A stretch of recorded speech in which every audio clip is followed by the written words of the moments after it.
Hi, welcome to SBR Videos. I'm Peter Loshak. We are back with SBR contributor Joe Gavazzi, who's given us some great advice all week long. Right now, he's going to cover the Detroit-Chicago Bulls game for Friday, April 3rd. Joe Gavazzi, thanks for being with us.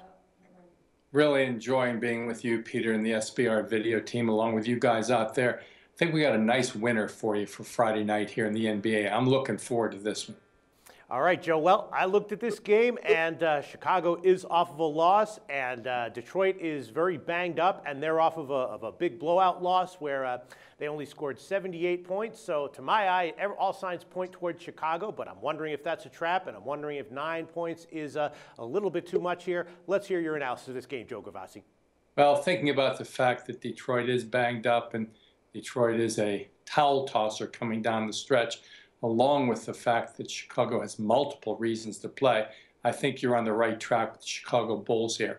Let's look first at the Bulls. They were cruising in the late season with a 5-1 straight up an ATS mark, keyed by both outstanding offense, where they had averaged 105 points a game their previous 10 games, along with great defense, where they were allowing just 40% from the field the previous 5 games. In fact, they led Milwaukee by 4 points going into the fourth quarter Wednesday night, before the Milwaukee Bucks erupted for a 25-17 fourth quarter and beat the Chicago Bulls. A little bit of motivation for Chicago coming off a loss, but not nearly as much as they'll have considering their last game against the Detroit Pistons. Now, we know that Chicago has long dominated Detroit, winning 28 of 35 previous games, including 16 of 17 on this floor. Rarely do they lose a season series to their division rivals. However, in 3 meetings this year, Detroit has come away with 2 victories, including the last 2 times they faced Chicago. But that last one on March 21st is the one we're really interested in. Do you know that in the last 20 minutes of that game, Detroit outscored Chicago 54-19 for a 107-91 victory? That will get Chicago interested. In addition, Chicago currently in 3rd place, tie with Toronto, the Eastern Conference standings, and they want to stay there because that means they will face the Milwaukee Brewers again, as opposed to facing a much tougher opponent, Washington, in the playoffs.